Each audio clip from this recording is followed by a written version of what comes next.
আসসালামু আলাইকুম এভরিওয়ান। ব্যস্ততার কারণে অনেক দিন যাবৎ কোনো ভিডিও দেওয়া হচ্ছে না, তাই আপনাদের জন্য আজকে একটা গুরুত্বপূর্ণ ভিডিও নিয়ে আসলাম। ঈদের আগে এই গাছে অনেকগুলো মরিচ হয়েছিল, ভাবলাম কিছুদিন পর তুলতে তুলতে ঈদের ছুটি পড়ে গেল, আর তোলাই হলো না। বাড়িতে চলে গেলাম, ভাবলাম বাড়ি থেকে এসে মরিচগুলো তুলে নিয়ে গাছটিকে কেটে ফেলে দিব। বাড়িতে যাওয়ার সময় গাছগুলোকে পানির ব্যবস্থা করে রেখে গিয়েছিলাম। এসে দেখি গাছটা আমার অনেক সুন্দর হয়েছে, তাই কেটে ফেলে দিতে আর ইচ্ছে করছে না। এসে দেখি মরিচগুলো লাল হয়ে গিয়েছে, সাথে কিছুদিন রেখেছিলাম যেন একটু শুকনো ভাব আসে। আজকে মরিচগুলো তুলে নিব। তুলে নেওয়ার পরে কড়া রোদে কয়েকদিন শুকালেই বীজ তৈরি হয়ে যাবে। বাজারে বীজ কেনার থেকে ঘরে তৈরি করা বীজগুলো সব থেকে ভালো ফলন দেয়। আমার গাছে অনেকগুলো মরিচ ছিল। আমার একটা টিয়া পাখি আছে, আমি প্রতিদিন এই গাছ থেকে মরিচ তুলে ওকে খেতে দিই, তাই মরিচ তোলার সময় বেশি মরিচ গাছে থাকে না। অনেকেই ছুটিতে বাড়িতে যাওয়ার আগে অনেক চিন্তায় পড়ে যায় যে গাছগুলো হয়তোবা পানির অভাবে মারা যাবে। আমি খুব সহজ পদ্ধতিতে গাছে পানির ব্যবস্থা করে যাই। আপনারা যদি 10 থেকে 15 দিনও না আসেন, গাছের কোনো ক্ষতি হবে না। আপনারা পাটের রশি কিনে রাখবেন। আমি নেক্সট ভিডিওতে দেখিয়ে দিব কিভাবে আপনারা পাটের দড়ি ব্যবহার করে গাছে পানি দিতে পারবেন।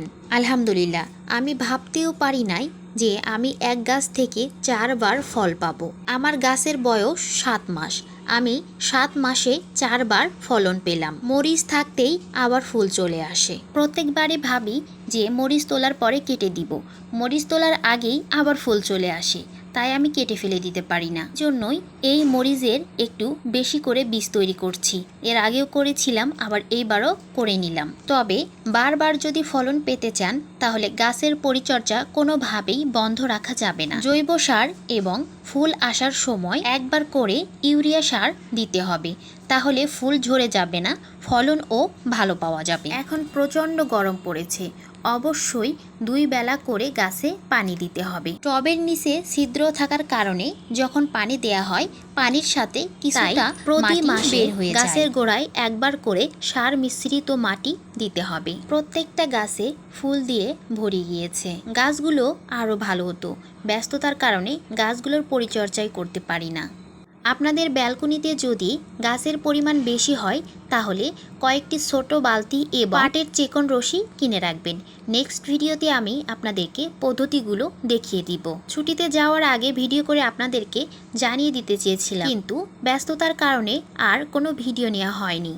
ঈদে আবার ছুটিতে যেতে হবে, তাই নতুন করে আর কোনো গাছ লাগানো হচ্ছে না। কারণ গাছ যদি কম বয়সী হয়, আমি যে পদ্ধতি ব্যবহার করে পানি দিব এতে বেশি পরিমাণ পানি পায়, গাছগুলো মারা যেতে পারে।